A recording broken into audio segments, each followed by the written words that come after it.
mulai aja terus record ya. Oke, lanjut Pak Toto.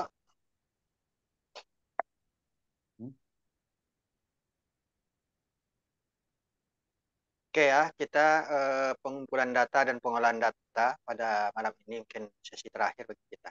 Udah nyala. Bentar. Bentar, Indri, udah nyala.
Halo semua, udah nyala rupanya. Bisa dengar suara saya? Bisa, Dengar, Prof. Prof. Jelas sekali, Prof. Jelas. Bagus suara saya? Bagus, Prof. Clear. Oke, oke ya. Nah, jadi udah baru alhamdulillah nyala. Eh, saya share screen. Saya share bagaimana Pak Toto? Bisa? Pak Toto di stop screen dulu, Pak. Share, Pak. Oh, saya pikir saya yang share. Ya udah, Sudah nyala lampunya. saya stop. Biar saya yang share Pak Toto. Silakan, Pak. Silakan, Pak. Silakan. Ya, supaya seiring dia.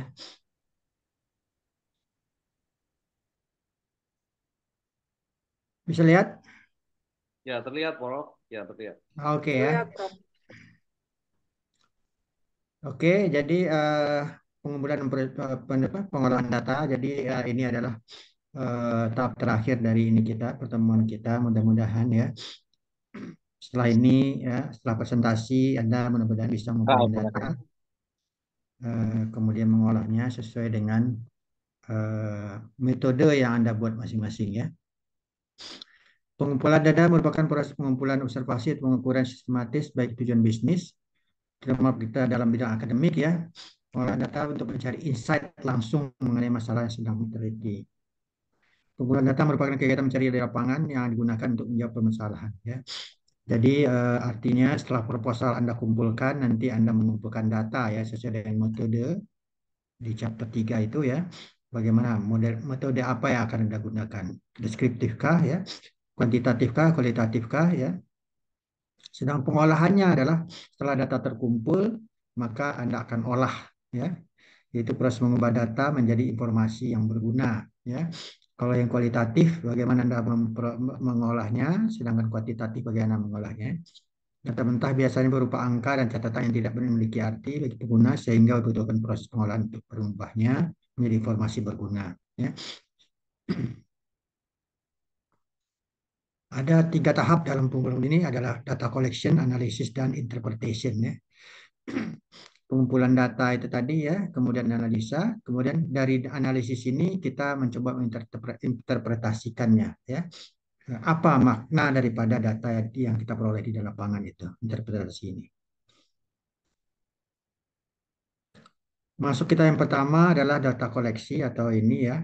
Data itu seperti minggu kemarin kita sebut bahwa ada data primer ya, primary data, dan ada data sekunder, secondary data ya. Nah, data primer adalah ya, data kita peroleh langsung dari lapangan ya, dari ya, responden. Sedangkan data sekunder adalah data yang kita peroleh dari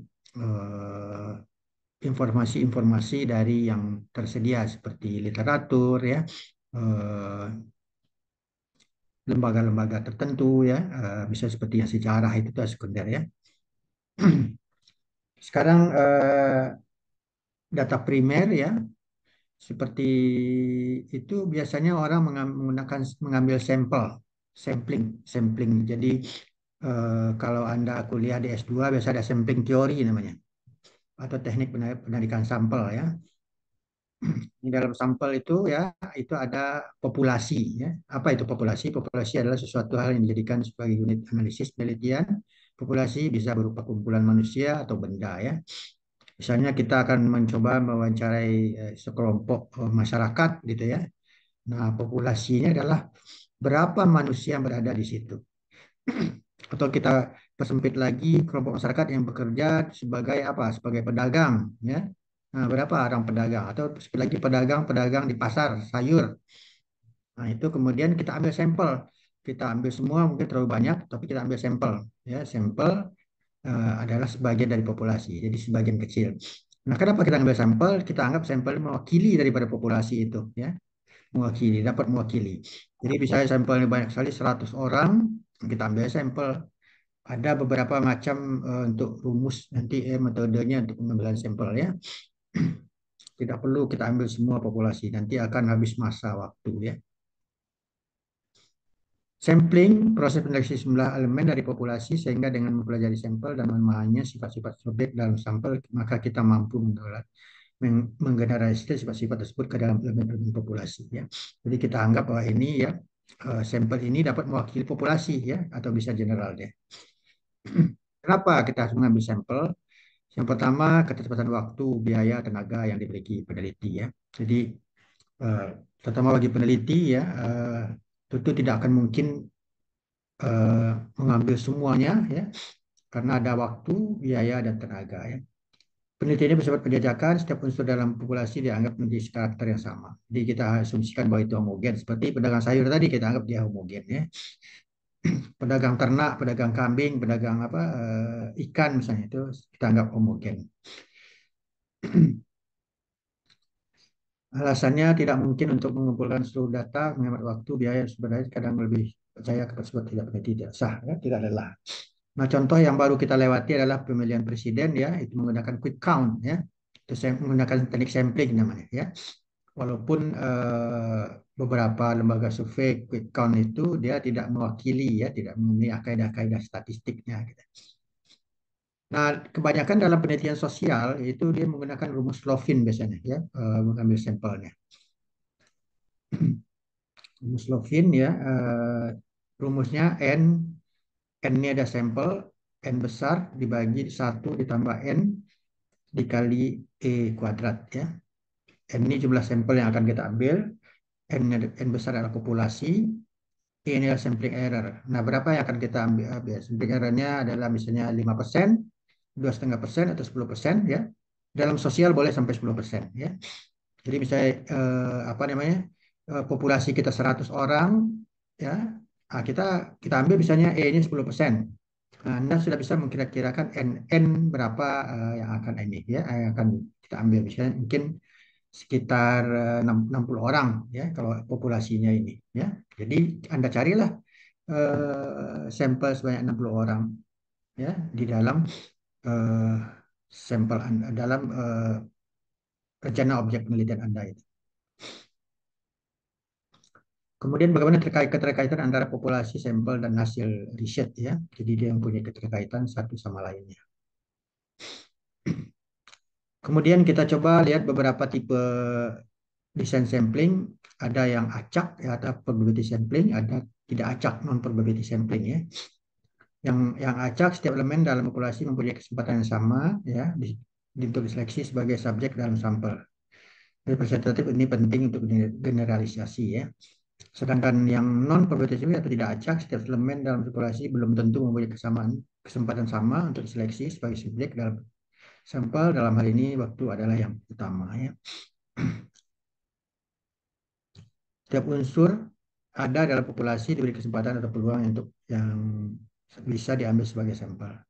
Sedangkan yang non tidak yang tidak acak ya, setiap unsur yang ada dalam populasi tidak diberi kesempatan atau peluang yang sama untuk bisa diambil sebagai sampel. Nah, kapan peneliti sebaiknya mengambil sampel acak atau tidak ya? Untuk acak, ketika peneliti bermaksud untuk menggeneralisasikan ya, yang acak generalisasikan hasil penelitiannya, maka ambillah sampel secara acak dan representatif ya. Seperti saya katakan tadi ya, misalnya Anda ingin meneliti sekelompok masyarakat yang homogen tadi ya, atau yang general tadi, pedagang sayur tadi, atau tukang asongan misalnya gitu ya. Ngambillah yang sampel acak karena dia sama karakter semua. Sedangkan tidak acak, ketika peneliti tidak bermaksud untuk menggeneralisasikan hasil penelitiannya atau ketika jumlah populasi tidak diketahui secara pasti, maka ambil sampel tidak acak. Misalnya kelompok pemilu kemarin gitu ya, ada kelompok remaja Gen Z, Gen X Gen Z, kemudian para pekerja, para manula, bagaimana pilihannya itu bisa dikatakan tidak acak ya. Ada beberapa bentuk pengambilan sampel. Yang pertama adalah probability sampling, yang kedua adalah non probability sampling ya. Probability sampling ini ada yang bagi 4, ada yang bagi 6 ya, banyak macamnya ya. Kalau ini kita coba bahas 6 saja ya. Probability ini ya, simple random sampling, systematic random sampling, stratified random sampling, cluster sampling, multi-stage sampling, area sampling ya. Sedangkan non probability sampling ya, yang tidak diketahui, non convenience namanya ya, theoretical, quota, snowball, kemudian accidental, haphazard ya, sampling ya. Snowball itu adalah seperti bola salju ya.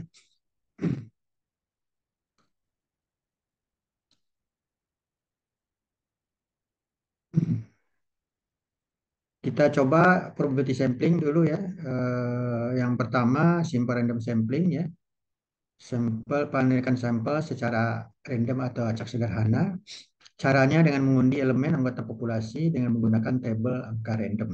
Misalnya kita mendapatkan data nama-nama orang yang akan kita survei, 100 orang misalnya. Ada nomor urutannya dari A, Z, sampai Zainuddin misalnya ya. Nah, kemudian kita acak ya, kita undi, keluar nomor berapa begitu ya. Atau kita ini. Syaratnya tersedia kerangka sampling, sifat populasi homogen, populasi tidak terlalu tersebar secara geografis ya. Misalnya daftar nama tadi pegawai di kantor gubernur A misalnya gitu ya. Nah, kita kita kita random saja nanti ya. Kita cek nomor urut 5 siapa, nomor urut 10 siapa, misalnya dengan interval 55 misalnya ya. Itu ada intervalnya nanti ya. Iya. Sekarang sistematik random sampling, mengambil sampel secara sistematik ya, melakukan cek keadaan daftar populasi, kerangka populasi, menetapkan jarak interval I-nya ini tadi ya. Kemudian menetapkan nomor berapa peneliti akan mulai menghitung. Penetapan nomor pertama ini dilakukan secara acak. Anggota sampel berikutnya ditentukan dengan menambahkan interval pada nomor pertama dan seterusnya. Ya. Jadi I ini adalah rumus interval ya. Kemudian jumlah anggota populasi 100, jumlah anggota yang akan kita ambil 20 misalnya. Itu adalah systematic random sampling ya, random sampling secara sistematik ya, ada intervalnya ya. Kalau sorry tadi ini tidak pakai interval, tergantung kita aja, nomor 5 nomor 7 nah, itu ya terserah kita, tapi jumlah n-nya sudah tahu. Kemudian yang ketiga ya, stratified random sampling atau sampel secara stratifikasi ya, berkelas ya, stratifikasi ini berkelas ya, stratified ya. Caranya menentukan kriteria yang jelas yang akan digunakan sebagai dasar penentuan strata atau lapisan. Dengan dasar kriteria tersebut, populasi dibagi ke dalam subpopulasi. Setiap populasi didiskusikan homogen ya. Penentuan besar sampel pada masing-masing populasi bisa proporsional, bisa pula tidak. Penentuan unsur bisa simple sampling atau systematic random sampling ya. Syaratnya kriteria yang jelas untuk klasifikasi, ada data pendahuluan mengenai kriteria, diketahui jumlah tiap lapisannya. Nah, contohnya kita punya populasi 900 orang ya. Misalnya di kelompok di suatu sekolah misalnya ada populasi 900 orang, kelompok guru 300 orang, kelompok karyawan 30 orang, siswa 3 orang. Jadi yang stratifikasinya adalah kelompok guru stratifikasi pertama, kelompok karyawan stratifikasi kedua, kelompok siswa stratifikasi ketiga. Ya. Nah, kemudian kita pilih secara acak sebanyak 90 orang masing-masing misalnya, ya. Tergantung kita menetapkannya ya. Apakah kita menggunakan rumus Slovin tadi boleh atau menggunakan dengan sengaja ya. Boleh. Misalnya berapa persen ya? 20%, 30% ya. Ini adalah sekitar 30% ya dari jumlah populasi. Ya. Nah, stratifikasi ini yang dimaksud guru, karyawan, dan siswa. Atau mungkin kita dalam kelompok petani, nelayan, apa namanya, pedagang ya, nah, juga bisa boleh. Atau para dokter, misalnya para di rumah sakit, dokter, juru rawat, apalagi ya, pasien, nah, misalnya gitu ya, bisa ini ya, stratifikasinya. Kemudian yang keempat adalah cluster sampling ya, mereka sampel berkelompok. Cluster ya. Teknik ini digunakan karena mengalami dua permasalahan, yaitu peneliti kekurangan kerangka sampling yang baik suatu proposal yang menyebar. Kemudian yang kedua, biaya yang tinggi untuk menyusun kerangka sampling dan menjangkau setiap elemen sampel. Caranya bagaimana? Cara populasi dibagi ke dalam mini populasi. Mini populasi memiliki karakteristik yang sama dengan populasi. Pengelompokan mini populasi ini bisa berdasarkan pada pengelompokan secara administrasi. Setelah itu menentukan klaster secara random. Bisa dilakukan secara bertingkat, misal dari desa menjadi duku, kampung-kampung ya. Dusun, klaster terpilih adalah unit yang berisi elemen sampel ya. Misalnya kita ingin menginikan kelompok-kelompok masyarakat mulai dari desa sampai ke kecamatan sebagai contoh ya. Itu berklaster-klaster ya. Kemudian multi-stage sampling ya, bertahap ya. Bersama dengan klaster dengan tahap lebih dari satu kali, misalnya mulai dari provinsi, misalnya Indonesia dari 38 provinsi kita ambil misalnya 5 provinsi atau 10 provinsi ya, kebanyakan mungkin 10, 5 misalnya.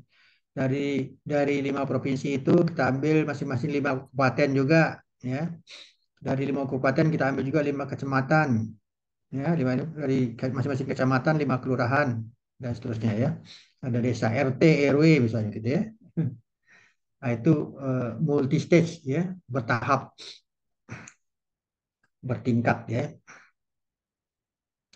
Kemudian area sampling, penarikan sampel secara wilayah ya, cara ini dilakukan karena produk populasi tidak dapat kerangka samplingnya. Dibutuhkan suatu foto udara yang jelas dari rinci dan wilayah yang akan diteliti sehingga dapat diketahui blok-blok yang ada seperti perumahan, pertokoan, kebun, hutan, industri, sekolah ya. Penarikan sampel sama seperti penarikan sampel secara bertahap ya. Nah, ini biasanya wilayah ini adalah suatu kawasan yang sangat luas misalnya gitu ya. Sehingga kita akan agak sulit untuk menginikannya menyatakannya biasa difotokan foto udara. Nah, sekarang bisa menggunakan alat bantu drone misalnya gitu ya. Dengan foto itu. Nah, misalnya untuk pemerintah ingin membagi ini kawasan peternakan, ini kawasan perkebunan, ini kawasan pertanian ya, ini kawasan perikanan misalnya gitu ya, ini kawasan industri gitu ya. Nah, ini menggunakan area sampling. Kemudian yang kedua kita masuk kepada non probability sampling atau random sampling. Cara ini dilakukan bila tidak mungkin diperoleh daftar yang lengkap untuk diproduksi penelitian sehingga tidak terdapat kesempatan yang sama pada anggota populasi. Karena itu peneliti tidak dapat membuat generalisasi atau kesimpulan yang dapat mewakili populasi. Hasil analisis hanya berlaku untuk anggota populasi yang diteliti. Dengan sampel non-probability, peneliti tidak menjalankan pada cara-cara yang rumit. Macamnya adalah purposive sampling, peta sampling, snowball sampling, sequential sampling, exponential haphazard sampling ya. Yang pertama, purposive sampling, berikan sampel secara sengaja. Cara ini membutuhkan kemampuan untuk pengetahuan yang baik dari peneliti terhadap populasi. Untuk menentukan siapa yang menjadi anggota sampel, maka peneliti harus benar-benar mengetahui dan beranggapan bahwa orang yang dipilihnya dapat memberikan informasi yang diinginkan sesuai dengan permasalahan penelitian. Ya. Jadi misalnya Anda akan meneliti jenis penyakit, misalnya gitu ya, jenis penyakit pada suatu kawasan. Nah, jadi harus Anda tahu siapa tokoh yang bisa mengetahui atau yang pertama mendapatkannya. Itu purposif ya. Jadi kita pilih secara sengaja saja. Atau kita memilih kepala adat ya, di suatu kawasan misalnya. Ya. Kemudian kuota sampling yang kedua pendekatan sampel secara jatah. Cara ini mirip dengan strategi sampling yaitu dengan membagi populasi ke dalam subpopulasi sesuai dengan fokus penelitian. Pendekatan sampel data dilakukan bila peneliti tidak dapat mengetahui jumlah yang rinci dari setiap strata populasinya. Ya. Jadi ditetapkan saja jumlah sekian ya masing-masing subpopulasi gitu ya. Karena kita tidak tahu stratanya masing-masing secara jelas. Daerah masih baru misalnya gitu ya. Yang ketiga snowball sampling ya. Jadi ada yang bertanya kemarin apa itu snowball ya. Cara meningkatkan sampel ini dimulai dengan jumlah yang sedikit akhirnya menjadi banyak dengan beberapa tahap ya. Jadi mungkin juga Anda akan menggunakan snowball ini nanti dalam penelitian ya. Pertama menentukan satu atau berapa orang untuk diwawancarai ya. Seperti Pak Dokter ingin mengetahui bagaimana penyebaran penyakit di suatu kawasan gitu ya. Kita tanya dulu tokoh-tokohnya. Selanjutnya orang-orang tersebut akan berperan sebagai titik awal atau key person ya. Disebut dalam snowball ini key person ya. Sampai selanjutnya. Nah, key person ini adalah orang yang kita anggap dialah mengetahui tentang peristiwa, kejadian, apa kegiatan ya, tentang apa topik penelitian yang akan kita lakukan ya. Nah, setelah itu kita tanya kepada dia siapa lagi yang mengetahui. Dia akan tunjuk misalnya si A, si B. Kemudian dia akan tunjuk lagi si C, si C, si D dan tunjuk lagi ini ya. Nah, problemnya adalah kelemahannya adalah sampai pada tahap berikutnya adalah orang-orang tersebut orang-orang dekat ya atau peer group karena orang itu orang pertama dipilih lebih satu. Oleh sebab itu kita pilih lebih dari satu ya. Jadi jangan hanya ini saja, mungkin pilih yang lain gitu ya. Supaya apa nih? Supaya tidak bias nanti informasinya. Kenapa disebut snowball? Jadi seperti bola salju ini kalau dilendingkan ini semakin besar, semakin besar, semakin besar sehingga mentok di satu titik ya. Bahwa informasi itu sudah sama saja nanti. Jadi apabila pada yang hijau ini informasi sudah sama, tidak perlukan lagi kita memerlukan data lagi gitu ya. Tapi kalau masih ada dia informasi yang berbeda, kita coba lagi tanya lagi kepada yang di bawahnya. Tanya lagi pada yang di bawahnya. Lebih lanjut. Itu sifatnya snowball sampling ya. Bola salju. Nah, kelemahannya katanya ya bahwa kadang-kadang apabila informasi ini merupakan rahasia, dikasihnya orang-orang tertentu, yang orang dekatnya gitu ya, ordalnya orang dalamnya gitu ya, supaya informasinya tertutup misalnya begitu ya. Nah, itu juga problemnya dalam snowball kalau tidak berpengalaman atau tidak hati-hati. Kemudian yang keempat, sequential sampling. Penaikan sampel ini dimulai dengan sampel dalam jumlah kecil, kemudian data dianalisis. Jika hasilnya masih diragukan, maka sampel diambil yang lebih besar. Ya. Jadi sequential ini tergantung ini ya keadaan ya. Misalnya saya peneliti ingin ambil dulu sedikit. Ya. Kalau menurut dia sudah cukup, ya sudah dianalisis ya. Tapi kalau belum, dia boleh menambah lagi datanya. Kemudian yang kelima, accidental atau haphazard sampling. Ya, secara kebetulan dengan sampel ini dilakukan cara kembali orang yang kebetulan ditemui. Ya, misalnya kita dalam perjalanan dari suatu daerah ke ini sekarang menggunakan kereta cepat, misalnya gitu ya, Anda dari Jakarta ke Bandung. Nah, Anda ngobrol tadi tetangga sebelah Anda ya. Bagaimana menurut Anda apa kereta cepat ini? Ya. Misalnya pertama dengan harganya, kecepatannya, tepatan waktunya, begitu ya. eh, eh, dan lain-lain yang ingin Anda peroleh gitu ya. Nah, kemudian setelah itu Anda publikasikan informasi itu. Itu apa kebetulan sifatnya. Nah, oke, itu adalah bagaimana teknik pengumpulan data ya. Jadi pengumpulan data ini adalah satu tahapan yang krusial ya. Apabila Anda salah mengambil data, maka Anda akan juga mengalami kesalahan dalam proses analisisnya. Jadi pilihlah metode yang paling tepat. Sampai di sini ada yang ingin tanya, silakan.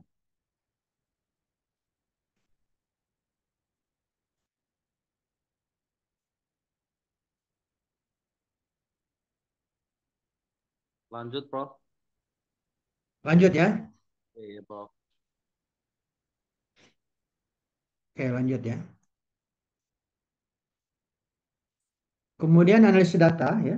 Jadi setelah data Anda terkumpul, maka data Anda dianalisis ya. Jadi seperti saya tekankan lagi, pengumpulan data itu harus jelas ya. Misalnya Anda mesti di kasus dalam suatu kawasan, ya berapa nanti jumlah data yang akan Anda kumpulkan. Atau snowball tadi ya, misalnya dari rektor, dekan, rektor, pembantu rektor, dekan, pembantu dekan, dosen, pegawai, mahasiswa, itu snowball ya. Sekarang data analisis ya, ada dua macam data analisis ya, ada descriptive analysis, ada inferential analysis ya. Deskriptif adalah metode-metode yang berkaitan dengan pengumpulan dan penyajian suatu data sehingga memberikan informasi yang berguna ya. Jadi deskriptif berfungsi untuk mendeskripsikan atau memberi gambaran terhadap objek yang teliti melalui data sampel atau populasi ya. Jika data diurutkan, barulah peneliti bisa menyajikannya dalam bentuk tabel, diagram, dan grafik ya. Jadi di deskriptif ini kita hanya mengumpulkan data, kemudian tampilkan dalam bentuk-bentuk grafik, tabel, ya, diagram-diagram, ya, dan lain-lainnya. Nanti kita estimasi, kita apa namanya diskusikan sendiri eh, apa makna daripada itu. Ya. Sedangkan inferensial atau inferensial yaitu metode yang menggunakan rumus statistik. Ya. Jadi kita menggunakan perhitungan-perhitungan yang sajikan sebagai pedoman dalam membuat kesimpulan secara umum atau menjelaskannya. Statistik inferensial digunakan untuk membuat kesimpulan, itu keputusan, perkiraan, prediksi, atau generalisasi tentang suatu populasi pengukuran berdasarkan informasi terkandung dalam sampel pengukuran tersebut. Dua tipe besar dasar inferensial adalah estimasi dan pengujian hipotesis. Ya. Jadi inferensial biasanya menggunakan hipotesis ya. Cirinya adalah ada analisis korelasi dan regresi, ya itu ciri yang khas biasanya.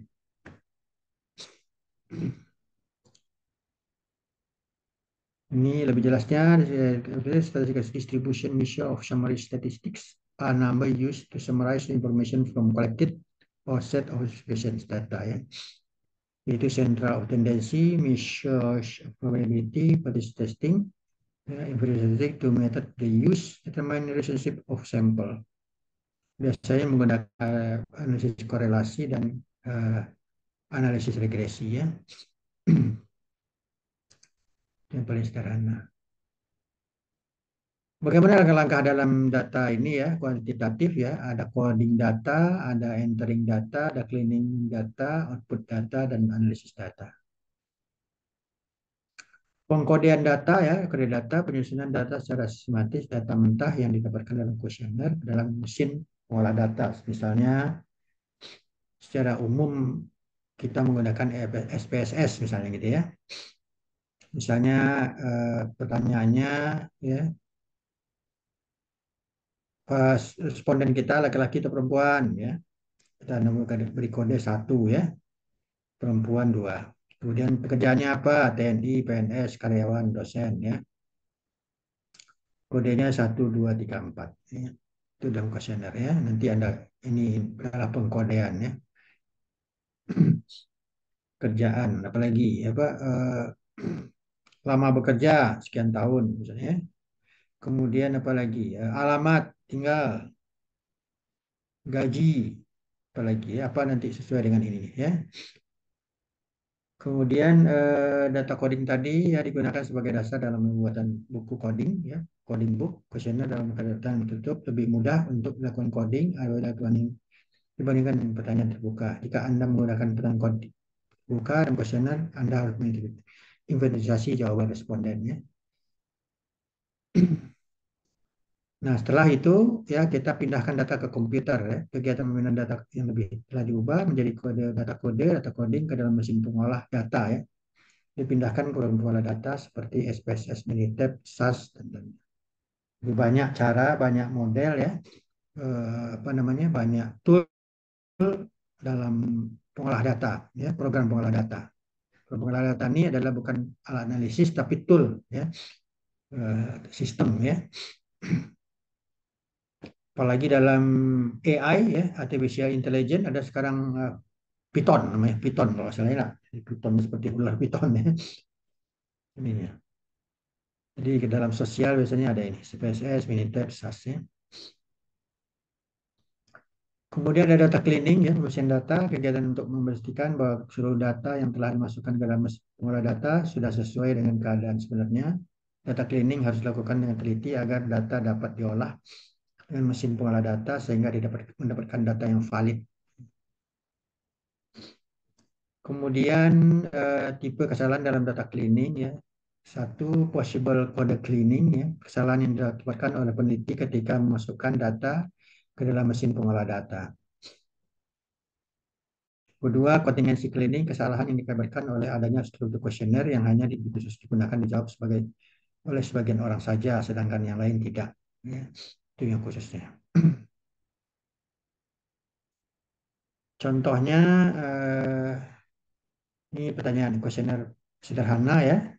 Apakah Anda menggunakan odol Pepsodent? Misalnya gitu, ya, tidak jawabannya. Kalau yang tidak, silakan lanjutkan pada pertanyaan nomor 12. Apakah Anda puas dengan khasiat Pepsodent? Puas tidak. Ya. Atau 1, 2, A atau B ya. Bagaimana rasa varian Pepsodent? Segar atau tidak segar? Ini 1, 2 misalnya sini ya.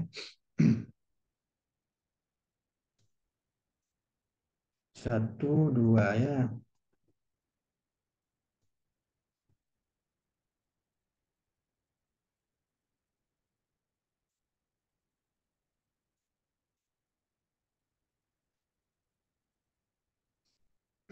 1, 2, 1, 2. Menjawab yang menjawab 1, yang menjawab ya dikodekan 1 ya. Menjawab ya, menjawab tidak, dikodekan 2 ya. Nah, ini dalam codingnya kita masukkan sini 1 sama dengan ya, 2 tidak ya. 1 puas, tidak puas, segar, tidak segar ya. Nah, masuk ke coding book ya. Ya. 1, 2, 1, 2 ya. Misalnya berapa responden, mungkin 100 responden nanti ya. Silakan aja Anda input datanya ya. Sebaiknya Anda input ke Excel dulu. Inputkan ke data ke Excel dulu. Jadi S3 ini harus sudah bisa Excel nih ya. Harus sudah paham menggunakan Excel. Input ke Excel ya. Nah, responden mungkin banyak, urutkan ke bawah, ke kanan boleh, ke bawah boleh. Tapi biasanya kalau sudah menggunakan ini sudah dalam SPSS ya. Nanti dari Excel Anda bisa transfer ke SPS langsung ya. Biasanya. Ya. Ini LM job 3 berarti kan pertanyaan nomor 3 tidak ada ya. Contoh data cleaning ya. Jadi kita bersihkan data ini ya dari coding data ini ya kita bersihkan. Possible code cleaning dapat ditemukan pada responden nomor 2 pada barusan 3 yakni angka 3. Nilai 3 tidak ada dalam buku coding yang tersedia hanya buku 1 dan 2 ya. Yang angka 3 ya. Responden nomor 2 jawab 3 ya. Berarti dia tidak betul menjawabnya ya. Itu disebut dengan possible data cleaning ya. Yang kedua adalah contingency cleaning ditemukan pada responden nomor 4 pada bal 01 03. Ketika menjawab tidak, kode 2 seharusnya responden tidak dapat menjawab pertanyaan selanjutnya. Dan responden tersebut diperbolehkan menjawab pada nomor 12. Ia tidak menggunakan responden tapi tahu rasa varian. Itu contingency cleaning ya. Jadi mestinya responden ini ya, responden nomor berapa tadi nih? Nomor 4 ya, dia menjawab dua ya. Tapi yang ini dijawab juga ya, yang pertanyaan nomor 2 dia jawab juga ya. Padahal mestinya dia tidak perlu menjawab nomor 2 sampai nomor 13 nggak perlu lagi dia. Nomor 11 tidak perlu lagi dijawab gitu ya. Nah, itu adalah proses apa namanya? Contingency cleaning namanya ya. Contingency cleaning ya. Nah, jadi itu harus kita bersihkan. Jadi kalau bisa di ini di delete saja responden itu karena dia tidak ini ya, atau jawabannya dihapuskan. Kita yang membantu artinya dia jawab dua, ini dikosongkan saja ya. Pertanyaan dua, 2 sampai 11 kita kosongkan saja nanti. Jadi itu ada disebut dengan contingency cleaning ya. Jadi si peneliti juga harus cermat dalam mengkodekan data ya, atau menginputkan data kepada data ini sebelum dia dimasukkan ke mesin pengolah data. Data output ya, ada data univariate. Ini pertama ada satu variabel dalam bentuk tabel dan grafik, ukuran pemusatan, min, median, modus, ukuran persebaran, range, standar, deviasi, dan ragam ya. Jadi ini data univariate ya, satu variabel saja ya. Bisa dalam bentuk grafik, diagram ya, median, modus ya, min, ada persebaran, range, standar deviasi, dan ragam ya. Dan ada data bivariate ya, dua variabel, tabulasi silang, modifikasi chi-squared, lambda, dan sebagainya. Sedangkan ada multivariat, ada lebih dari dua variabel ya. Misalnya Anda ingin menganalisis eh, variabel eh, banyak variabel ya berpengaruh terhadap apa gitu ya. Misalnya 4 variabel pengaruh terhadap pendapatan misalnya gitu ya. Itu multivariat.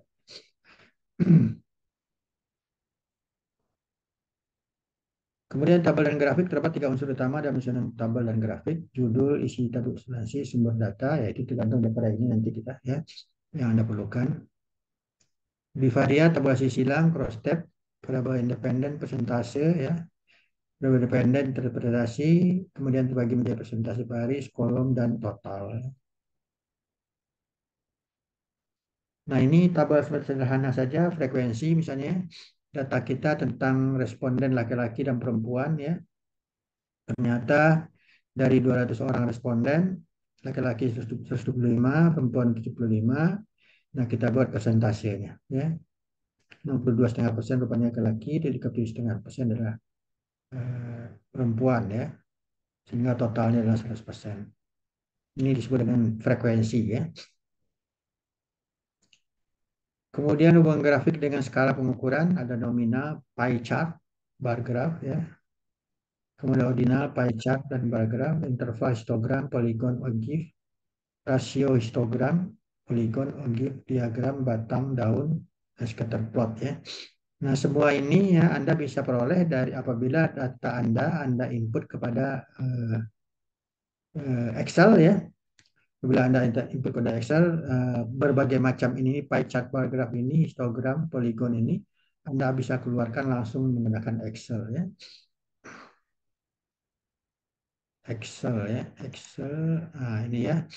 Jadi di sini Anda bisa lihat berbagai macam apa namanya, berbagai macam tampilan. Sebentar ya.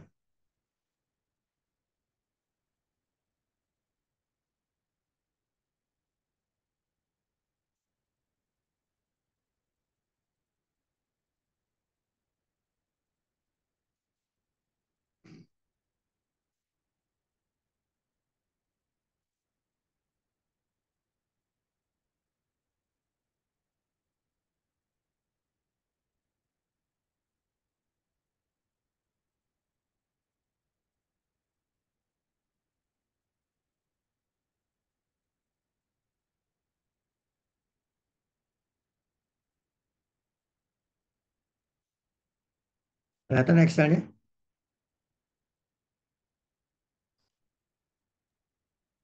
Kelihatan Excelnya? Belum, Prof. Prof, Belum ya, gimana tampilannya? Masih PowerPoint teks yang tadi, Prof. Ya, bagaimana tampil Excel ya? Bentar.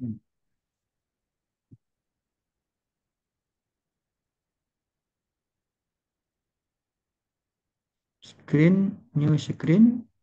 Desktop, Prof. Kalau mau ditampilkan semua desktop. Kenapa? Jadi yang di share screen desktopnya. Ada nggak? Desktopnya. Top ya. Kiri atas. Ada nggak tulisan desktop? Apalagi. Lama nggak pakai. Stop share ya. Kemudian ini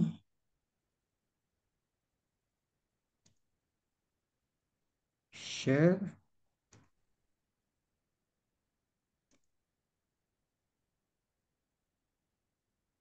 Oh, Kelihatan Excel-nya? nah, kelihatan, Prof. Kelihatan. Kelihatan ya. Udah. Ini mungkin sudah ada yang apa familiar atau apa ya. Itu apa namanya? Ada yang mungkin ada yang belum ya. Jadi di sini di Excel ini kalau apabila data Anda sudah Anda input pada Excel ya, semuanya Anda bisa peroleh nanti ya di sini ya.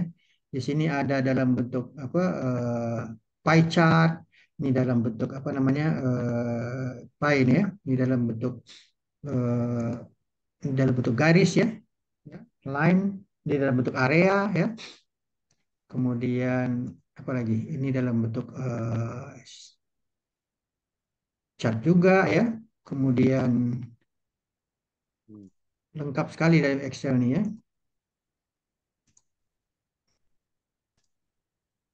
Jadi Anda si peneliti ya minimal harus menguasai Excel nih ya. Ya, ini banyak sekali ya. Kemudian ini ya mungkin dalam bidang kedokteran ya, dalam bidang biologi segala macam medis ya ini diperlukan nih seperti ini nih, tampilan-tampilan seperti ini ya. Kemudian apa lagi ya? Ini ya macam-macam nih ya. Misalnya untuk penduduk ya, penduduk yang berusia 05 tahun, kemudian 5-10 tahun, ya. Nah, ini seperti ini nanti bentuknya, ya. Kemudian tren ekonomi, ya, bisa gitu, ya.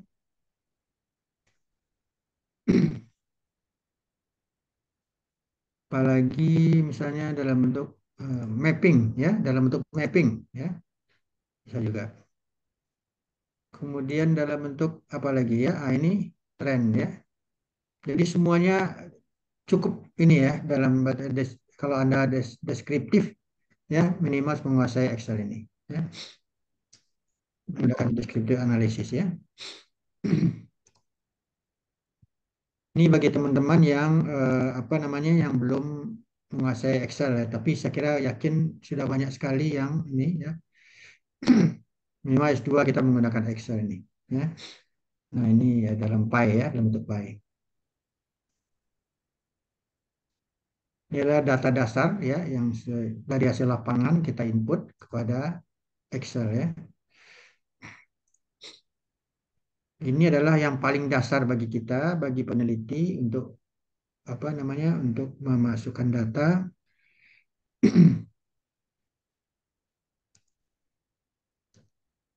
Saya kembali ke ini ya, ke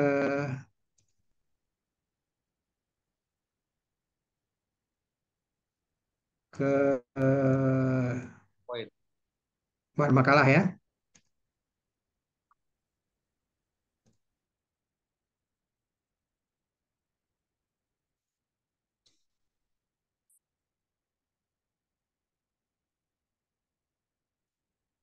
Ada yang ingin tanya sampai sini? Silakan.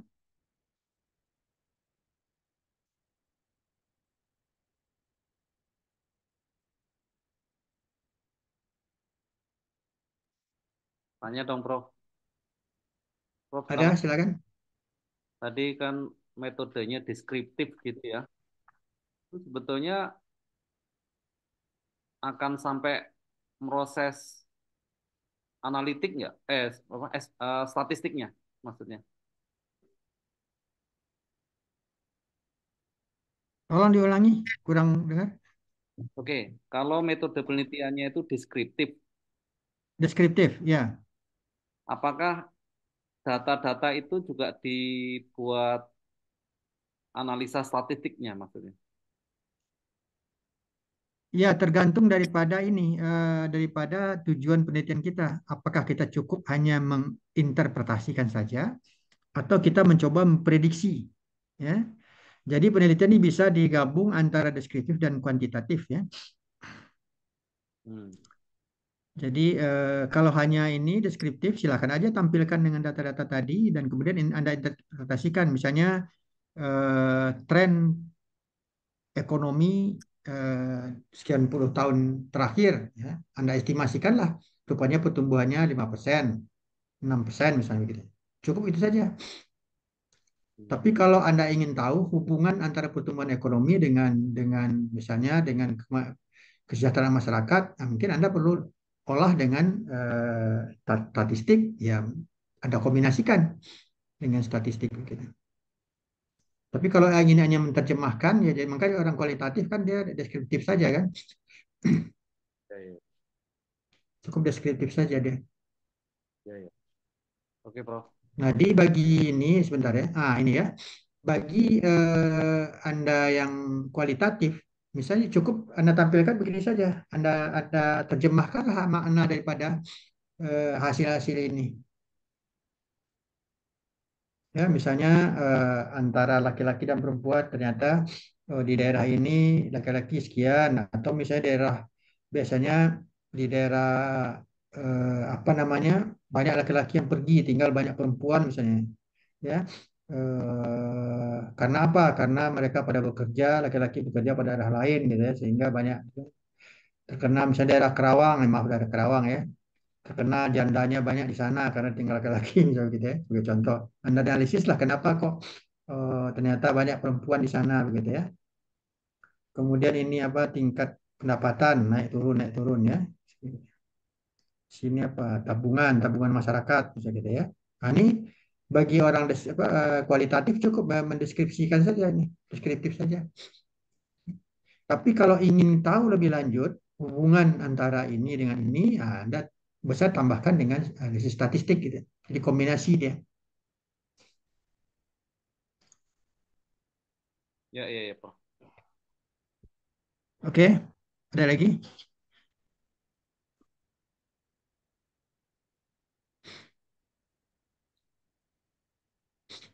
Lanjut kali, Prof.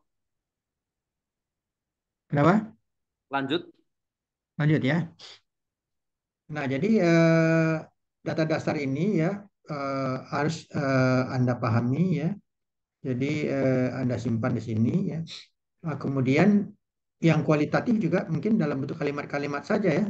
Kalimat-kalimat, jadi Anda susun narasi kata-kata ya, hasil dari lapangan misalnya gitu ya. Terus ini. Jadi harus Anda pandai menerjemahkan kembali informasi lapangan itu dalam bentuk kata-kata ya. Itu juga kualitatif ya. Kemudian descriptive analysis ya, ini misalnya dari ini ya, ini hasil keluaran daripada apa namanya, eh, data SPSS ya. Misalnya ada pendapatan, lama kerja, tabungan, jenis kelamin. Kalau hanya ingin Anda melihat saja, ini bisa ya. Ada minnya, ada standarisasinya, ada variannya. Ya. Jadi kita belum melihat apa namanya, hubungan statistik, cuma kita melihat deskriptif statistiknya saja. Ya. Ada skewness-nya ya, ya. Kita lihat hubungan skewness-nya ya. Kemudian ada kurtosis ya, statistiknya ya.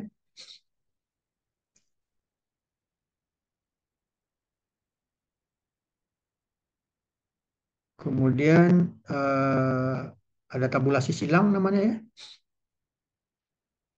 Tabulasi silang ya.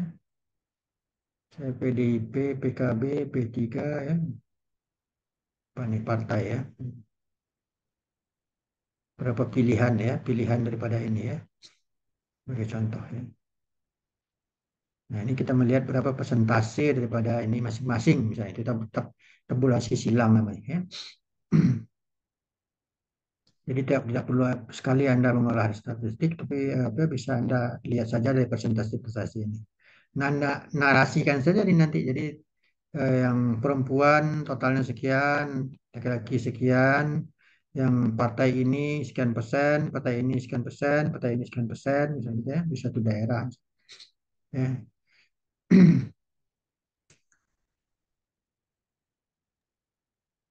Kemudian ada beberapa ukuran asosiasi dan korelasi ya.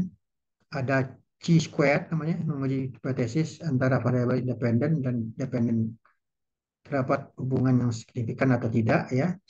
Kemudian chi-square yang sederhana saja ya. Ada skandal namanya ya, ukuran korelasi non parametrik yang digunakan untuk tabel variabel ordinal dengan arah hubungan simetrik atau asimetrik ya. Kemudian ada SOMAS-D ya, mengukur kekuatan hubungan pada tingkat pengukuran ordinal dengan simetrik dan simetrik. Ada Spearman ya, mengukur korelasi antara dua variabel yang memiliki ukuran skala ordinal. Ada Pearson correlation ya, Pearson correlation ya, itu digunakan untuk melihat hubungan linier ya antara dua variabel ya, dengan asumsi variabel normal secara distribusi normal ya. The correlation coefficient between variable can range from jadi koefisien korelasinya berhubungan ya, jadi dia yang dinotasikan dengan R ya, antara -1 dengan 1 ya, positif atau negatif. Ini rumusnya ya. Ini Pearson correlation ya. Biasa dalam bentuk satu garis ya hubungannya.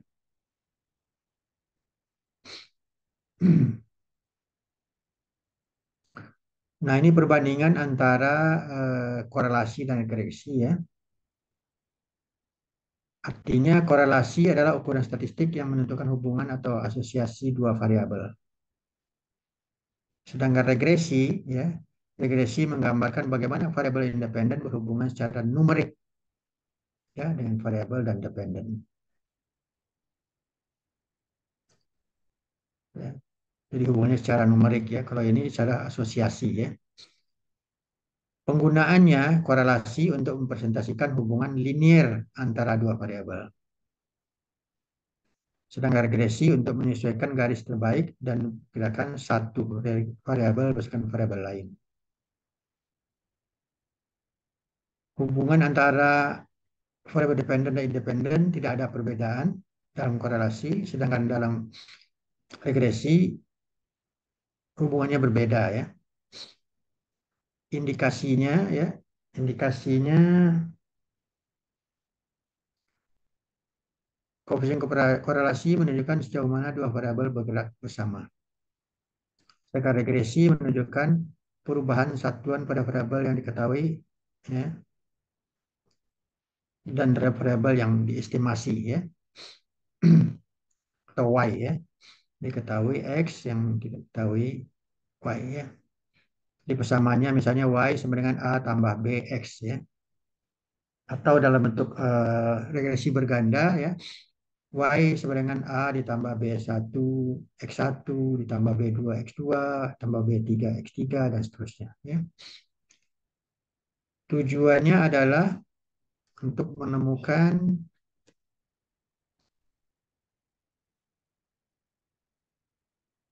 ini kok tutup.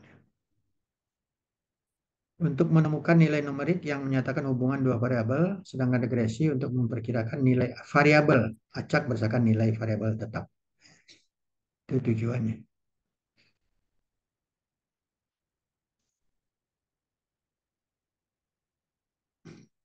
Nah, apabila data Anda sudah masukkan SPSS misalnya ya, kita ingin mengeluarkan data square. Seperti inilah kira-kira hasilnya. Nah, biasanya yang dilihat adalah tingkat signifikannya, ya. Exact signifikannya. Jadi ini sebesar 38% ya, dia mempunyai hubungan antara eh, variabel satu dan variabel lain ya. Exact, jadi signifikan secara pasti ya, secara bersama-sama ya. Sedangkan korelasi ya, uji korelasi ini adalah pendapatan lama kerja ya. Ini dilihat dari ini berarti 91% ya. Ini signifikannya, tingkat signifikannya ya. Jadi di sini dianggap dia mempunyai korelasi apabila tingkat signifikannya adalah 0,01 ya. Jadi biasanya yang pakai bintang ini dianggap dia signifikan ya, bintang nih. Biasanya bintang ini ada komputer alat pengolah yang sudah memberikan langsung, tapi ada juga kita yang menambahkan sendiri gitu ya. Karena di sini sudah dikatakan bahwa signifikan pada 0,01. Nah, pada bagian-bagian yang lebih detail, misalnya obat-obatan ya, kemudian teknik, itu biasanya lebih tinggi lagi ya, lebih tinggi lagi. Tapi dalam bidang sosial dia bisa lebih longgar ya. Ini 0,01 sangat sedikit ya, sangat ketat, tapi bisa juga 0,1%, berarti 10% ya. Bisa juga 10% dia sudah diperbolehkan ya, sudah signifikan ya. Biasanya dalam bidang sosial biasanya 0,1. Tapi dalam bidang medis, dalam bidang teknik misalnya masang baut ya, masang baut meleset sedikit saja bisa salah ya. Atau obat salah sedikit saja persentasenya atau komposisi zat yang dimasukkan atau komponen obat yang dimasukkan bisa fatal kepada pasien misalnya gitu ya. Ini tingkat korelasi ini harus diinikan ya. Kemudian dalam uji regresi sederhana ya, pendapatan dimasukkannya di enter, kemudian ini keluarannya ya, ini koefisien determinasi namanya disebut ya. Ini koefisien determinasi ini biasanya untuk melihat sejauh mana data yang kita masukkan sudah mewakili ya, sudah terakomodasi oleh ini ya. Sedangkan F adalah bagaimana variabel-variabel yang kita masukkan sudah signifikan atau belum ya. Jadi ini artinya 90% ya. Ada yang adjusted ya. Biasanya ada yang adjusted R square yang melihat, tapi ada juga yang melihat R square saja ya. Kalau ini cukup tinggi biasanya, tapi adjusted jadi 82%. Kalau sedangkan R square-nya 91% ya. Ini semua variabel ya, F-nya, uji F ya. Ini signifikannya ya, semua variabel dimasukkan. Berarti hampir 100% dia signifikan. Ini uji t-testnya. Nah, biasanya kalau apa namanya, kalau variabelnya banyak, pendapatan, pekerjaan, apa namanya, ini akan keluar semua biasanya. Ya. Berarti untuk pendapatan dia signifikannya sangat tinggi ya, hampir 100%. T-test yang dilihatnya.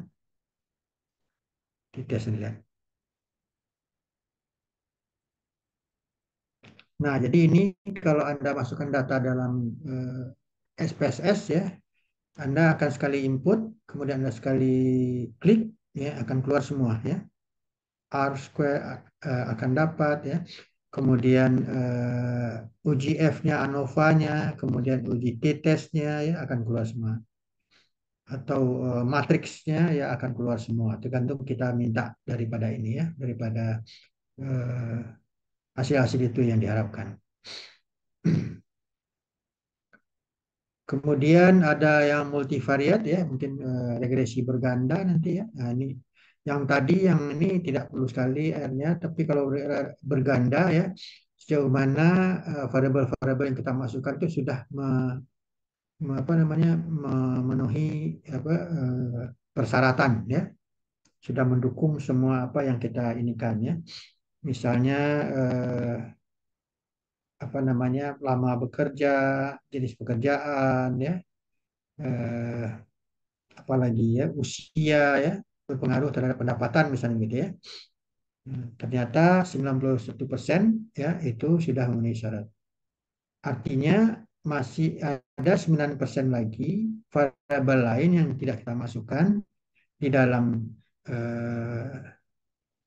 penelitian kita ini yang berpengaruh terhadap pendapatan tadi misalnya gitu ya. Itu artinya ya. Jadi artinya sudah 91% sudah mewakili kita untuk menduga pendapatan. Tapi masih ada variabel lain yang kita tidak ketahui dan kita tidak masukkan di dalam eh, penelitian kita ini yang masih berpengaruh di atas pendapatan. Nah, itu kejelian daripada peneliti biasanya ya. Semakin tinggi R nih ya, itu semakin kualitas pendidikan, kualitas penelitian kita semakin bagus, semakin baik.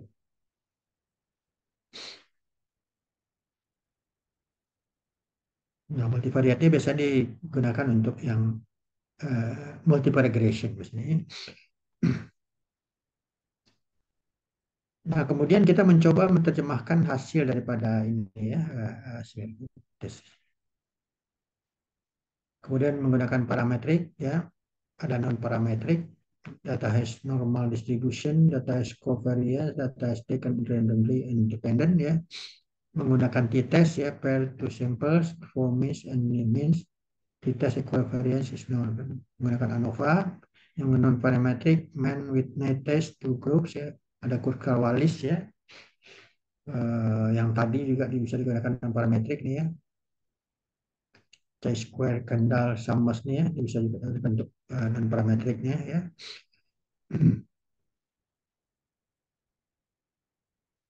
Nah, dari itu kita kita terjemahkan apa hasil daripada penelitian kita ini ya. Jadi artinya mungkin pendapatan ya berpengaruh terhadap ya, yang pengaruh pendapatan adalah misalnya lama kerja tadi ya, kemudian jenis pekerjaan, usia ya. Tapi yang paling kuat adalah ini ya, misalnya umur, misalnya umur para pekerja misalnya, ya, atau lama bekerja, pengalaman, experience misalnya ya. Itulah hasil estimasi hasil kita.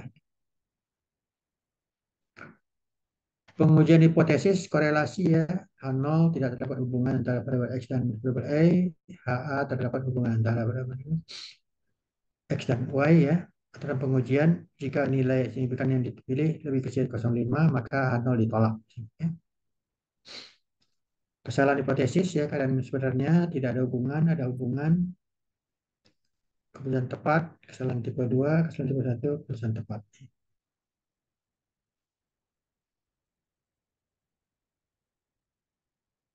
Jadi menuliskan biasanya kita hipotesis ya, biasa pakai gini ya, U1 sama dengan U2 ya dan seterusnya. H1 U U1 tidak sama dengan U2, tidak sama dengan UN ya. Itu dalam cara penulisan hipotesis biasanya ya. Tapi kita banyak juga menuliskan dengan seperti ini, H0 tidak terdapat hubungan antara ini ya. Tapi ya secara internasional biasanya dia menuliskan seperti ini ya. Kalau Anda publish dalam bentuk jurnal internasional ya, kalau Anda buat hipotesis ya, Anda harus menuliskan seperti ini ya. H0, H1 ya, U1 sama dengan U2 sama dengan UN ya. H1 U1 tidak sama dengan U2, tidak sama dengan ini ya. Itu nanti dalam ini, tidak dalam bentuk kalimat lagi nanti kalau Anda buat dalam jurnal ya, jurnal internasional.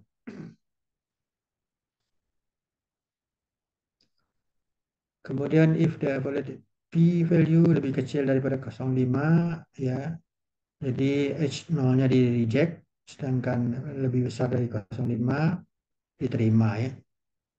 Accepted.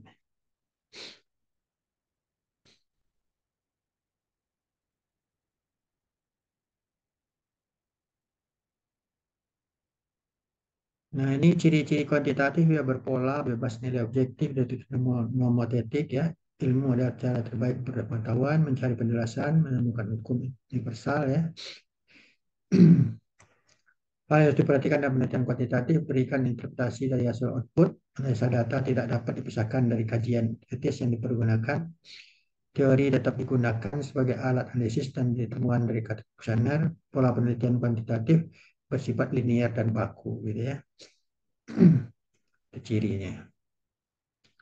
Nah, Anda kalau menggunakan kuantitatif bisa juga menggunakan tool ini ya. Ini saya dapat dari mana nih ya? Ada SPSS ya, sekarang ada juga digabung antara SPSS Amos ya. Ada SEM ya. Smart PLS ya, banyak sekali sekarang ya. Ada aja Movi namanya, ada Minitab. Minitab itu udah lama sekali ya. Waktu saya masih S2 komputer belum ini ya. Minitab namanya ya. Minitab ini di bawah SPSS dia ya. Lebih bagus SPSS kan. Kemudian R Studio, Strata, Stata, Excel. Excel adalah yang paling dasar tadi ya. Jadi ini bisa alat-alat pengolah ya, atau tool ya. Seperti saya katakan tadi, ada kawan-kawan yang bergerak dalam AI ya, artificial intelligence, dia ada ya Python ya, dalam bidang ekonomi, misalnya dalam bidang accounting ya, ada macam-macam ya, saya lihat tadi ya, banyak sekali. Tapi dalam bidang sosial ini banyak digunakan.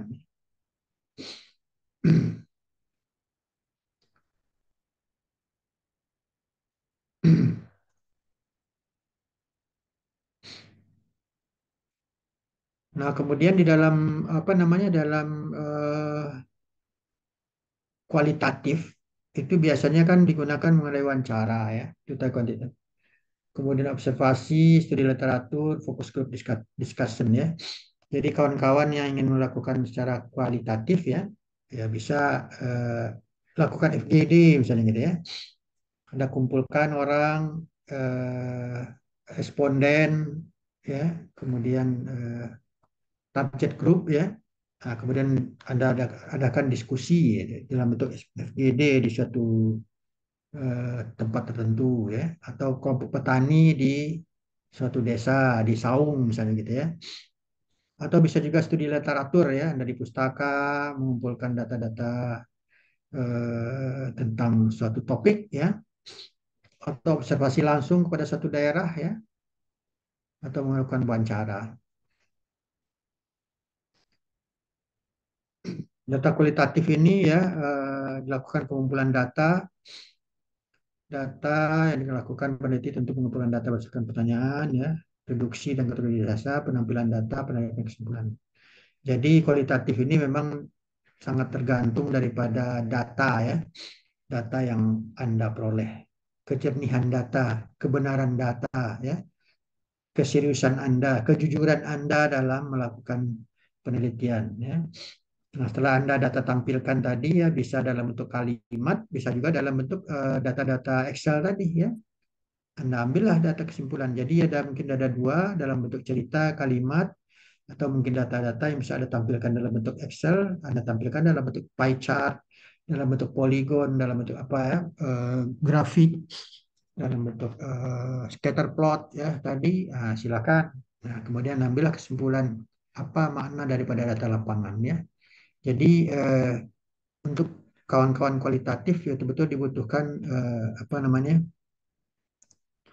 kejujuran informasi lapangan ya daripada ini kita. Saya kira lebih cepat rupanya ya walaupun mati lampu ya.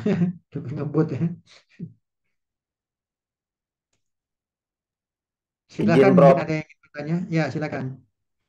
Assalamualaikum warahmatullahi wabarakatuh. Waalaikumsalam.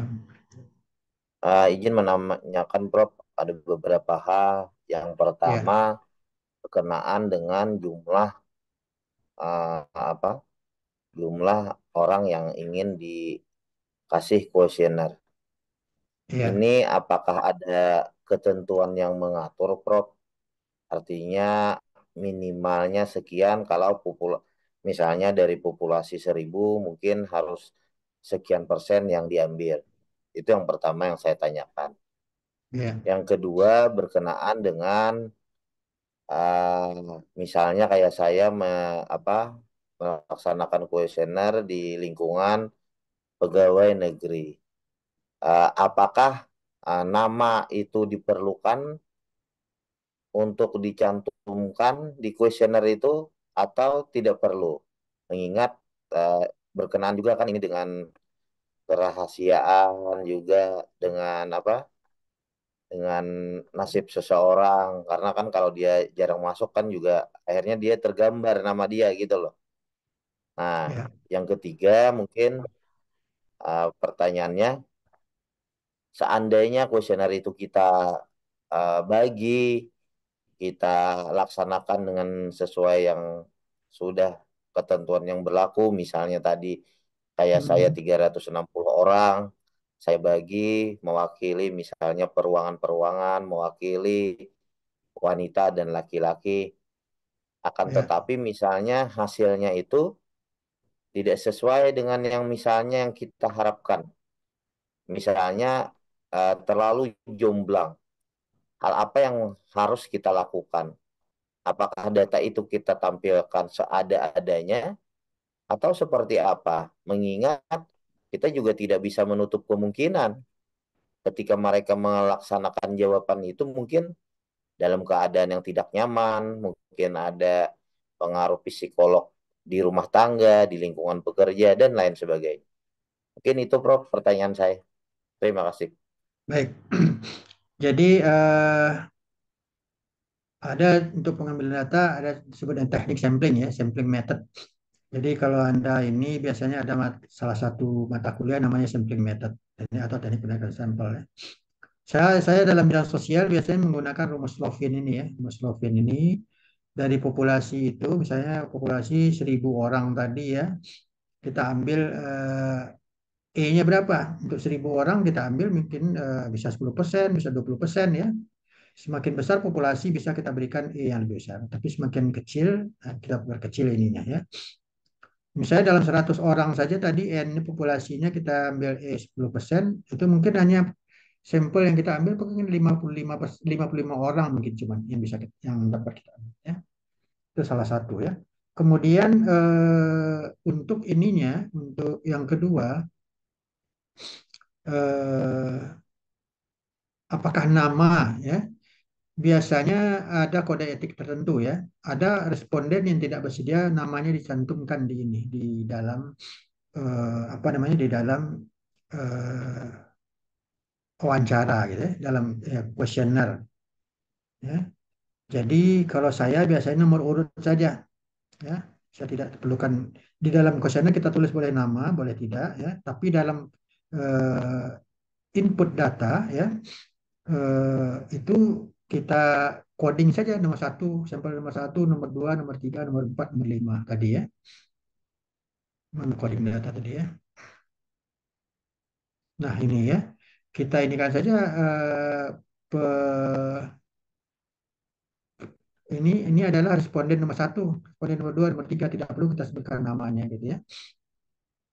Tapi untuk misalnya orang-orang yang snowball, yang menggunakan snowball, ya, ini mungkin diperlukan nama-nama, ya. Jadi harus ada kejujuran di sini, Pak. Kami ini mengenai sejarah, ya, sejarah suatu misalnya gunung apa Gunung Padang di mana di Cianjur ya, Padang, Gunung Padang di mana? Nah, tanyalah kepada tokoh-tokoh di sana. Menurut Bapak Anu, bahwa Gunung Padang ini dulu adalah ini, gitu ya. Nah, kemudian dilanjutkan oleh Bapak ini, gini. Itu perlu ya, nama key personnya perlu disebutkan. Tetapi kalau apabila kita samplingnya banyak, itu biasanya tidak perlu ya. Jadi kalau dalam bentuk historis, biasanya nama responden apa itu menjadi kunci untuk disebutkan. Ya, kemudian adakah trik-triknya? Ya, menurut saya ini kan kita sudah punya ini nih, punya apa namanya? Ada dua macam probability sample dan non probability. Mana yang akan kita ambil? Apakah secara bertahap kah, stratified kah, atau multi stage kah ya? Ini yang harus Anda pahami ini, ya. Ataukah secara sengaja saja kita tentukan saja berapa begitu ya? Nah ini, ya. Jadi feeling Anda harus sudah sebelum Anda memulai penelitian harus Anda tahu ya kira-kira populasi Anda termasuk yang kelas mana ini ya. Apakah Anda dibagi antara provinsi, kabupaten, kota atau misalnya tingkat apa namanya di pasar itu ada pedagang daging, pedagang ayam, pedagang ikan, pedagang sayuran ya. Nah, itu misalnya pengelompokan ya, cluster ya, cluster sampling ya. Nanti tergantung mana dari awal Anda harus tetapkan dulu ya populasi Anda. Populasi saya, area penelitian saya adalah ini. Nah, kemudian Anda cocokkan apakah dia termasuk probability atau termasuk non probability ya. Dari probability mana yang nanti kira-kira ya. Simple random simple saja. Kalau dia homogen, simple random random saja ya. Misalnya satu kelompok saja ya, ya yang dia termasuk satu yang homogen ya dalam satu kawasan ya simple random sampling saja cukup. Atau berstratifikasi dia berkelas-kelas ya, berkelas-kelas tadi ya. Nah, ini dia ada kelas guru, kelas karyawan, kelas siswa ya. Nah, itu tergantung jadi dari awal feeling Anda harus sudah tepat ini ya. Di mana Anda akan melakukan penelitian dan apa kawasan eh, sampling Anda nanti, penelitian Anda. Silakan yang lain. Cukup paham kira-kira yang barusan? Makasih, Prof. Ya, Paham, Prof. ya. Jadi awal penelitian dari Anda penulisan Anda sudah jelas. Ini penelitian saya adalah ke sini, ya. Sehingga sampel populasi saya ini sampel akan begini, ya. Metodenya akan ini saya ambil. Prof, Silakan yang lain kalau ada. Prof izin nambah tentang sampel dan populasi, Prof. Ya, Kebetulan kalau saya kan itu, Prof, populasi di tempat saya itu kan mahasiswanya banyak, Prof ya. ya. 500.000 lebih gitu, Prof. Wih, umur 1000. Mahasiswa. Iya, Di mana mahasiswa tuh? Hah? universitas Siswa atau terbuka, mahasiswa? Prof. Hah? Mahasiswa Mahasiswa. 547.000 Di mana tuh? di universitas terbuka, Prof. Oh, di UT ya, ya, oke, oke. Di UT Iya, ya, ya. iya. Iya. Itu saya bingung, Prof, kalau ngambil sampel kan rata-rata di mana setiap buku rata-rata 10% paling dikit, Prof ya. Ya. Iya, itu nanti kalau kalau kalau 500.000 dari 10% kan bisa 50.000 gitu. Bingung ininya, Nah, Prof. itu berarti Ngolahnya. Anda multi stage random sampling nanti ya. Oh Pertama, gitu. karena UT ini adalah di seluruh provinsi Indonesia, Anda pilih saja nanti misalnya Anda tetapkan berapa provinsi yang akan Anda pilih. Ya, misalnya Anda tetapkan 2 provinsi padat, 2 provinsi sedang, 2 provinsi eh, apa kecil.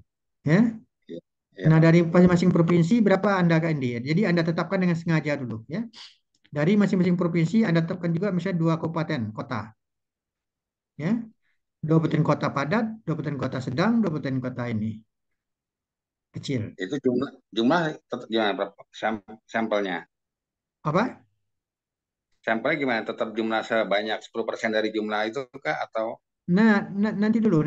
Jadi Anda tetapkan dulu kawasannya, iya, ya, misalkan saya menetapkan kota-kota besar nih, ya, Jakarta, Bandung, hmm, Surabaya ya, atau Medan, ya. Oke, ah, nah, ibu kota lah gitu ya, kira-kira ya, yang mahasiswanya terbanyak gitu. ya. Nah, jadi setelah Anda tetapkan yang terbanyak, kan tidak 500.000 jadinya nanti kan. Anda tetapkan dulu dengan sengaja berapa provinsi atau kota-kota terbesar, ya. Nah, kemudian Anda harus tahu betul data di Surabaya berapa orang, data di Jakarta berapa orang, data di Medan berapa orang, data berapa lagi? Yang padat ya, Palembang berapa orang. Nah, itu dan berkumpul mungkin kan mungkin 50.000 mungkin ya. Nah, Iya, nanti dari situ Anda coba bisa menggunakan persentase, bisa juga Anda menggunakan apa namanya pakai rumus Slovin tadi ya. hmm, Jadi Anda perkirakan misalnya ya kalau Anda ini mungkin eh, sifat pertanyaan Anda bagaimana nanti ya? Apakah mampu nanti mahasiswa kita tuh menjawab dengan apa dengan menggunakan Google Form misalnya gitu ya. Kalau itu Anda silakan menggunakan ini ya. Nanti Anda tetapkan misalnya 300 orang misalnya ya atau iya, sekian persen dari masing-masing tiap kota.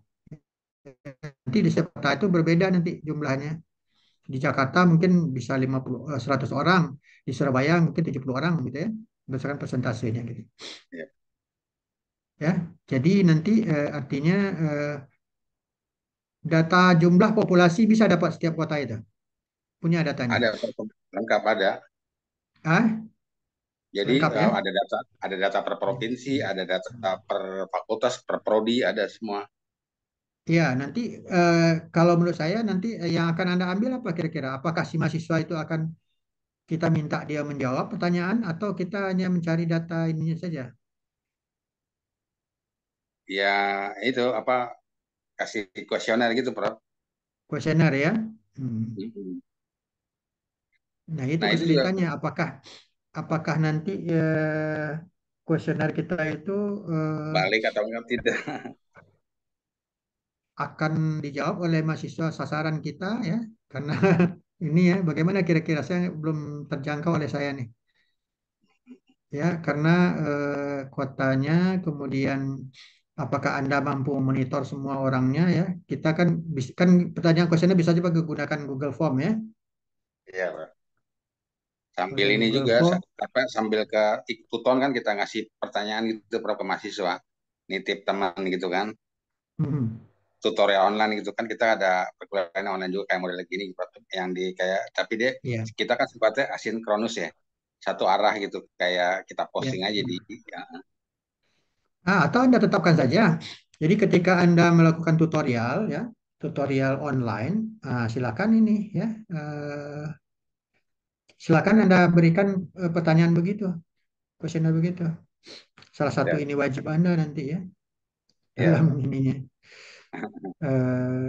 Jadi kelas-kelas tutorial. Jadi Anda klasifikasikan aja kelas tutorial ya, mata kuliah anu bisa gitu. Anda bisa mengajar mata kuliah A misalnya. Jadi nanti di dalam metode penelitian Anda ya, sampel Anda adalah kelas-kelas tutorial mata kuliah ini. Gitu aja. ya, Jadi ya, apa namanya sudah lebih spesifik dia ya. ya. Baik, Prof. Makasih. Jadi Anda tetapkan sajalah kota-kotanya ya. Kemudian kalau memang ini jadi misalnya dalam satu kelas itu berapa biasanya yang hadir? Satu, Kayak kita ini 22 misalnya kan? nah, dia kita rata-rata sih ini Prof 30, Prof. 30 ya. Hmm. Jadi misalnya Anda ambil dua kelas dalam satu kota, 60 kan misalnya gitu ya. Ya, ya, Itu sudah cukup itu. Jadi Anda tetapkan dengan sengaja aja nggak apa-apa itu. ya. Jadi dua kelas dalam satu kota, 30-30, Surabaya 60, Jakarta 60, Ya. lain-lain 60, ya itu udah cukup. Anda pilih 5 kota misalnya gitu. Itu sudah saya kira sudah mewakili itu. Mewakili ya. Siap, Prof. Jadi Nggak harus begini ini, aja, Prof. jadi tidak perlu Anda survei 500 ribu orang, Anda tetapkan dengan sengaja saja, tapi Anda sempit dengan kelas tutorial mata kuliah anu, ya. Walaupun Atau walaupun kalau jumlahnya, tidak satu mata kuliah ditambah dengan mata kuliah lain supaya ada comparison, ada perbandingan. iya, perbandingan. Ya. Atau masing-masing Jadi tidak perlu prodi Anda kali ya, survei Prof. 500 ribu orang, nanti kemper nanti nilainya. Ya, baik, Prof. Jadi Anda Jadi nggak harus, jadi ini ditetapkan dengan sengaja nanti ya. Jadi ya, apa tadi apa ininya metodenya ya. Yang kedua tadi itu ya. iya. Jadi nggak harus, pokoknya nggak harus jumlahnya 10% dari populasi, Jangan Prof. tidak perlu ya. Nggak Nah ini ya perlu ya. purposive sampling ya. Anda Oh tetapkan iya. dengan sengaja saja. Apa namanya itu, Prof? Nanti Tapi kalau ditanya, ya jadi tahap pertamanya tapi Anda klasifikasi dulu. iya udah Jadi dia ada dua menentukan tahap. Yang kota-kota pertama yang akan di, klasifikasi iya, di klaster. Yang kedua iya, adalah tetap dengan. Jadi ada dua metode ya. Di iya, klaster dulu ya provinsi atau kota besar, yang kedua iya, adalah tetapkan dengan sengaja ya. iya, Jadi dua tingkatan penelitian Anda nih ya. iya, iya. Oke Pak. Iya, makasih, Prof. Oke ya, lanjut ada yang ingin tanya silakan.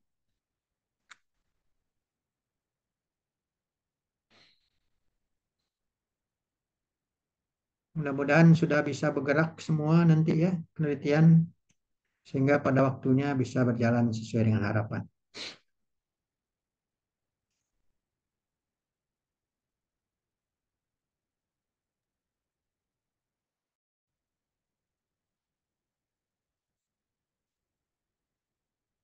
Oke, kira-kira laporan ini Anda kumpulkan kapan? Ada Pak Bu Indri atau Pak Toto dapat informasi nggak dari Pak Suendar?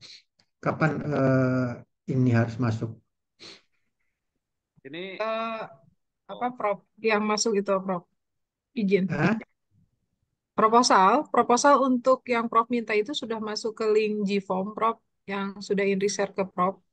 Ya, Sedangkan untuk ujian proposal disertasi itu tanggal 31 ya, Pak Toto ya. Tadi ya baru di-share ya memo internal internal memonya ya. bulan Mei Tanggal nih. 31 Mei Prof ya. Hmm. Terus nilai perlu masuk kapan kata Pak Sandar? Nilai ada perlu nilai enggak? Belum ada informasi lanjutan. Nanti coba Hmm. Indri tanyakan ke Prof Suhendar, Prof. Iya, iya. Hmm. Teman-teman sudah beberapa Prof yang kirim proposal ke link, sudah submit. Ke link itu. Ya, coba Indri Saya belum cek bisa dulu buka. sebentar. Gimana cara? Baik, Prof. Nanti Indri kirim ini aja, Prof. Iyalah. Apa namanya? Excelnya aja. Saya, saya coba ini kok nggak bisa buka, belum bisa buka saya. Masih ini. Baik, Prof. Sebentar. Ya, ya, ya. ini ya saya izin share itu Oh, harus login ini ya, harus login ya. Tinggal diklik aja, Email, Prof. nomor Diklik telepon. Hah? itunya, Apa? linknya. Harus login juga ke ini. Nggak usah, Prof. Sudah di... Oh iya, Prof. Buka ini, Prof. Email, Prof. Izin, Prof. Buka email, Ya, buka email. tuliskan email di situ. Email, Prof. Nanti keluarnya di email. Ya, ada di email nanti keluar. Baru 9 orang, Prof. Yang ini. Iya, iya.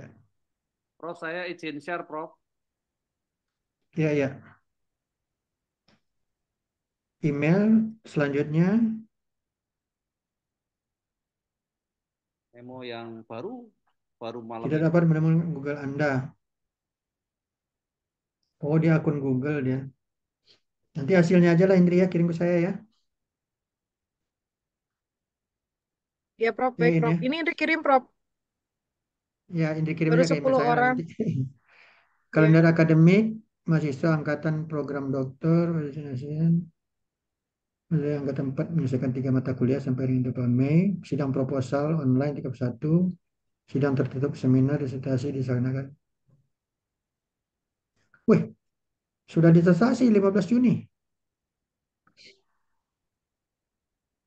Sanggup Anda menulisnya? Oh, Pasti seminar Prof, seminar proposal nih apa nih maksudnya? kan sudah menguasai metode penelitian dari Prof, jadi cepat aja Prof. Apa? Sudah menguasai yang disampaikan Prof, jadi insya Allah bisa Prof.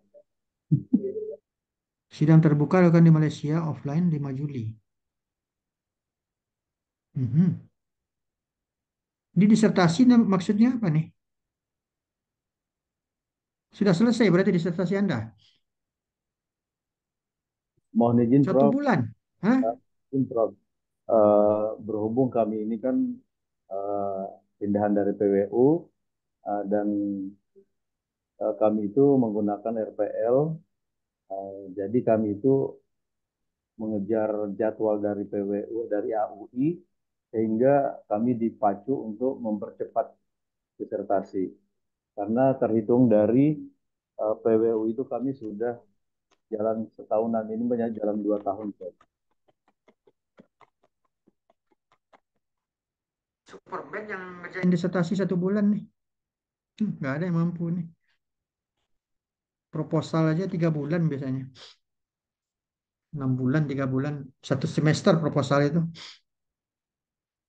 Ini 1 bulan kita Mei, kemudian sudah disertasi tanggal 15, 2 minggu.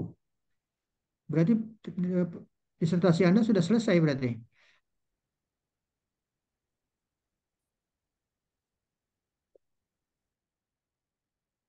Gimana cara nulis Anda? Gimana cara nulis disertasi 2 minggu? Allahu Akbar.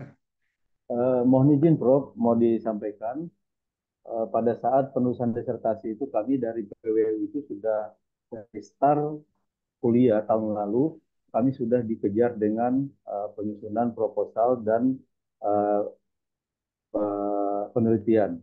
Jadi kami migrasi dari PWU ke AUI merupakan ini kita menggunakan RPL, pembelajaran rekognisi pembelajaran, RPL itu apa?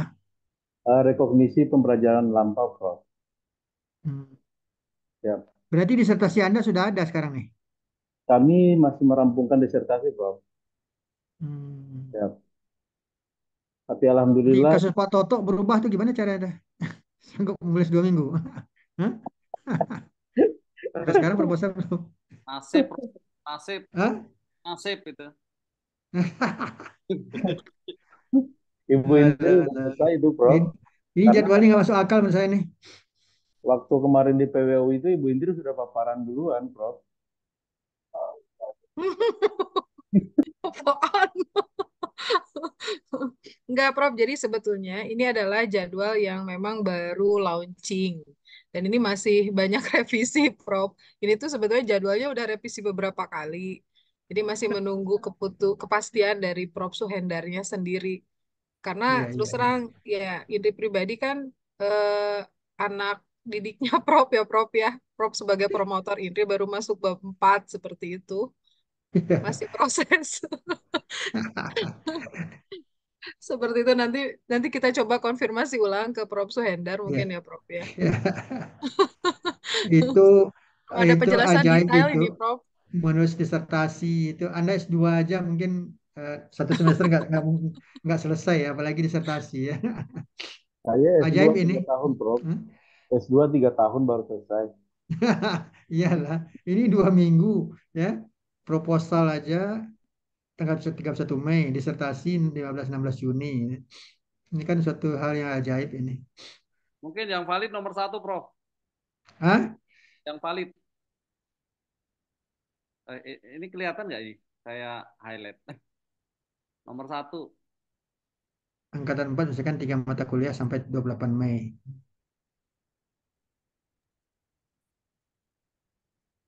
Gitu. Tadi kan terkait karena harus submit tugas-tugas, siapa tahu ada yang tugas. Ini terakhir tugasnya dari Prof. Alfian kan? Iya. Sudah kita upload. Yang lainnya sih sudah selesai. Perkuliahan kami itu Prof masih ada 2 pertemuan untuk review jurnal dan 1 pertemuan itu bisnis manajemen bisnis. Iya. Betul. Sampai dengan akhir Mei ini Prof. Hanya sidang proposalnya itu di 31 Mei. Nah, untuk nomor 3, 4, 5-nya ini belum ada bahasan yang Hmm. ini yang detail gitu, Prof. Iya, Jadi iya, kita iya. masih konsen ke yang nomor 2 aja. 1-2 ya. Betul, 1, 2 itu yang penting sepertinya karena kalau tidak sidang proposal ya gimana kita mau masuk bab 4 ya. Iya. Seperti Iya. itu, Prof. Iya, betul. Ya artinya disertasi ini nggak main-main kan. Artinya Betul. yang Betul, benar Prof. aja. Baru proposal sidang proposal 31 Mei ya, kemudian 2 minggu kemudian sudah selesai disertasi. Itu kan sesuatu hal yang tidak ini. Ketika proposal itu kan banyak kritik, banyak saran kan, banyak perbaikan biasanya gitu ya. Mungkin saja sudah di ACC pembimbing ya. Ada lagi itu kan dia banyak penguji nanti itu kan. Ini, saran itu gitu. Ada di accepted sarannya, ada yang tidak gitu. Ya. Nah, kemudian memperbaiki saran aja mungkin itu 2 minggu ya. Baru kita setelah proposal kita oke semua baru ngambil data. Ya, itu logiknya ya. Setahun biasanya nggak selesai itu ya. Disertasi. Tapi oke lah, kayak apa, artinya kita jalankan aja sampai nomor 2 dulu ya. Itu nomor 3, 4, 5 itu urusan Pak Soendar nanti itu. Kecuali Anda punya kewajiban sendiri ya, disertasi 1 malam selesai. Ada ada sinterklas yang datang yang membantu. Oke, ada yang ingin tanya lagi? Silakan.